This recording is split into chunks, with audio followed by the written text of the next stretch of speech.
మీరు చూస్తే అధ్యక్ష మాట్లాడితే ఎక్కడ అప్పు ఉంది 10 కోట్లు మేమేదో తప్పు చెప్పామని మాట్లాడుతున్నారు. మంత్రి గారు చాలా స్పష్టంగా చెప్పారు.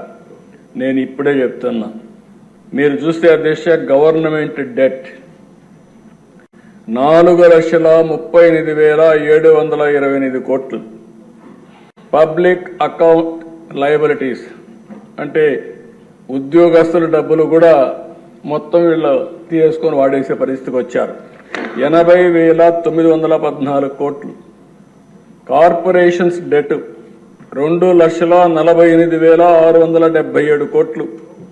సివిల్ సప్లైస్ లో అప్పు 36,000 కోట్లు. డ్యూ టు పవర్ సెక్టర్ లో వాళ్ళకి ఇవ్వాల్సింది 34,267 కోట్లు. Outstanding dues to vendor schemes కి ఇప్పుడు బకాయిల దిశ మొత్తం కాంట్రాక్టర్ అందరికీ 1,13,244 కోట్లు. అదే మరి ఉద్యోగస్తులకు ఇవ్వాల్సింది ఇమీడియట్ గా 21,980 కోట్లు. Non contribution of sinking fund కింద 1,191. ఇవన్నీ కలిపితే 9,74,556 కోట్లు ఇప్పుడు తేలిన అప్పులు. ఇంకా తవ్వితే ఎంత వస్తుందో నాకు తెలియదు. నేను ముందే చెప్పా, ఓసారి దివాలా తీసామంటే అందరూ వస్తారు మాది కూడా ఉందని. కానీ అది చెప్పడం లేదు కాబట్టి గుమ్మడంగా ఏం చేయాలో చేసే పరిస్థితికి వచ్చా. ఇది కాదని ఎవరన్నా అంటే రండి, లెక్కలు చూపిస్తా.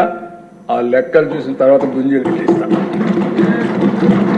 ఆశ అనుకోవద్దండి, ప్రజా జీవితాన్ని దుర్వినియోగం చేయొద్దండి. పిల్ల చేస్తూ వద్దు. లెక్కలు లెక్కలే. ఈ లెక్కల్ని ఎవ్వరు ఏమీ చేయలేరు. గవర్నమెంట్ దగ్గర మీరు అకౌంట్ దాచిపెట్టారు. ఈరోజు మేము ఏది కూడా దాపరికం లేదు. అందుకే అన్ని జీవోల్ని ఆన్లైన్